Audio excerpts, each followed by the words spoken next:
I'm trying something a little different today.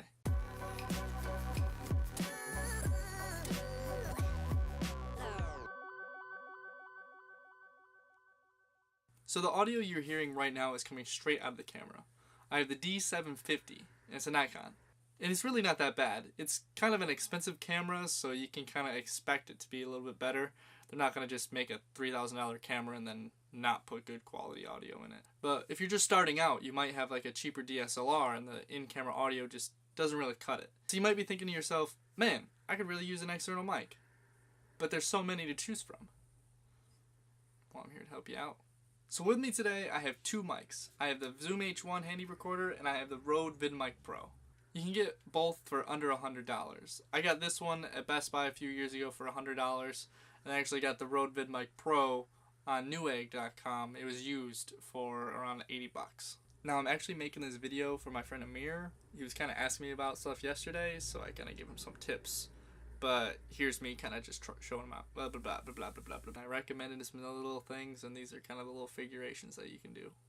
So there's a lot of different setups you can do with these mics. You can do the VidMic Pro right onto the DSLR. You can have the Zoom H1 recording off-camera audio. Or if you look right here, you can use this boom pole with the Zoom H1 plugged in on the bottom and the VidMic Pro, the Rode shotgun mic. Yeah, the VidMic Pro. That's what I don't know. Plugged in up here, and then you have this long cord that connects the two and it gives you nice, clean audio from a far distance away. Okay, so right now you're actually hearing audio that's coming straight from the Zoom H1 handy recorder. Now this one's actually really cool because you can actually adjust the input level depending on if it's too loud or too quiet. Now I actually kind of have it a little bit closer right now, so you probably don't actually need it this close. I just wanted to let you be able to really hear how it sounds. Okay, so right now you're listening to the Zoom H1 handy recorder with the Rode shotgun mic actually plugged right in via mini jack. And I have it actually set so the settings are 0 and plain. It's just the regular settings. I don't know how to describe it really. So now you're actually hearing it with the low pass filter on. That's usually used because when you put on a boom pole you might get some vibrations, and that helps kind of take that lower volume levels out, and it makes it a nice smooth sound. The next audio setup I have is actually, it might be a little bit quieter.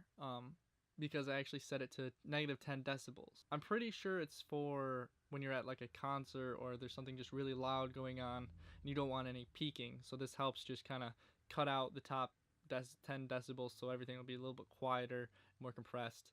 Now for this next audio, I'm actually going to whisper because I am so sorry, but it's plus 20 decibels. So it actually takes something that's going to be really quiet. It actually spikes the volume up, so rip headphone users. So now I have the mic attached to the camera itself. It's set to the low pass filter on standard 0, no -10 or plus 20 decibels. And you can just hear how directional the audio is. Maybe it's actually cutting out any cars that are driving by, if you could hear them before.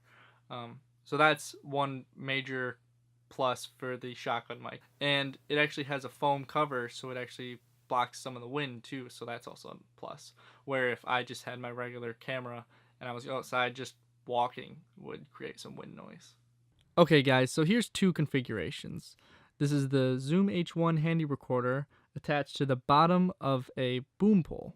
Now this boom pole is actually meant for the Rode shotgun mic, so it attaches perfectly. And then what you actually do is you attach the Zoom H1 handy recorder with a bike mount. Actually, it's meant for a little camera to go on the handlebar of your bike. So you actually have a microphone extension cord, so it's actually wound up the side. It can be 6 foot, 8 foot, depends on how long your boom pole is. Now what's great about this is actually you can plug headphones straight into it and monitor your audio that way. Now I did notice that my output audio does have this kind of high-pitched hiss, but if you can just ignore the hiss, it is an accurate reading of the audio. The second configuration is actually, I kind of like it just because this is what I'm using right now to actually record this audio. It's actually just a mini ball head off of a tripod or some sort of mini tripod itself with a splitter at the top. Now this one's actually really cool because if I wanted to, I can put the mic in the middle, the Zoom H1 on the side, and then a little LED light on the left. This one's great because you can set it up, put it on your desk, and use it for voiceovers, just like I'm doing right now. I think I already said that. I don't remember. Or, of course, you can just unplug the Zoom H1 from the Rode shotgun mic and use that by itself. Now what I actually recommend is you can actually use it as a microphone. So you can take the Zoom H1 handy recorder. I recommend buying one of the foam covers or getting an actual windsock and not using an actual sock. But this works just as well as using a regular microphone, and it's great for something like an interview. One last little thing I almost forgot. Buy some of these. They're little 1/4-inch flat plate adapters. You put them on the bottom of the whatever device you're using, and it just makes it a whole lot easier, because sometimes all you get is like a little mini 1/4-inch hole, and that can be kind of hard to use sometimes.